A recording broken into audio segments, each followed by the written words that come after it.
A son of God is here, as he is. So are you in this world. 1 John 4 verse 17.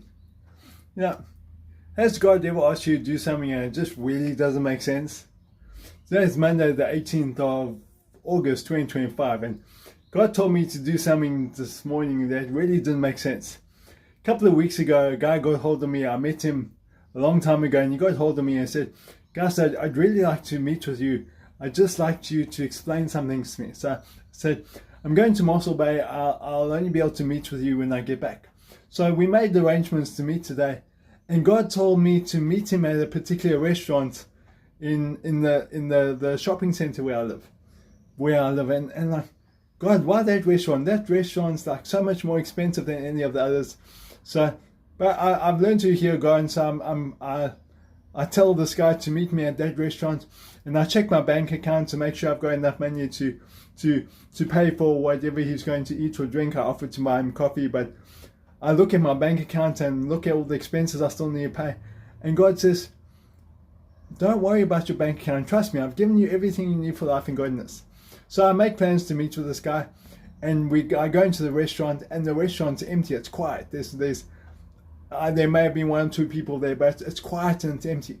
And anyway, this guy walks in, and we sit down, and I offer him something to drink.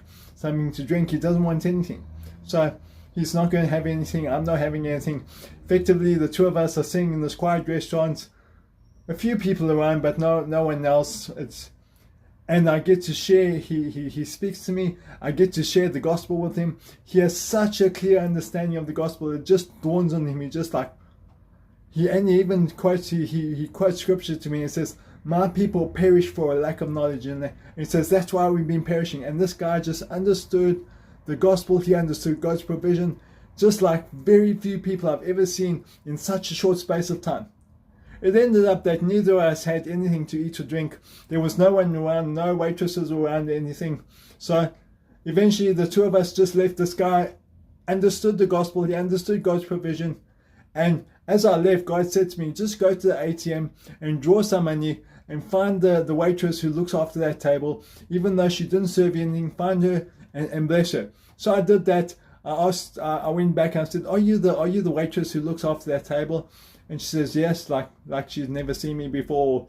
And I give her money. I said, thank you so much. We took up your table. I really appreciate it. God knew which table I needed to be. He knew which quiet restaurant I needed to be in. And it cost me far less than any of the other restaurants would have. So when you don't understand God, trust him anyway. He knows best.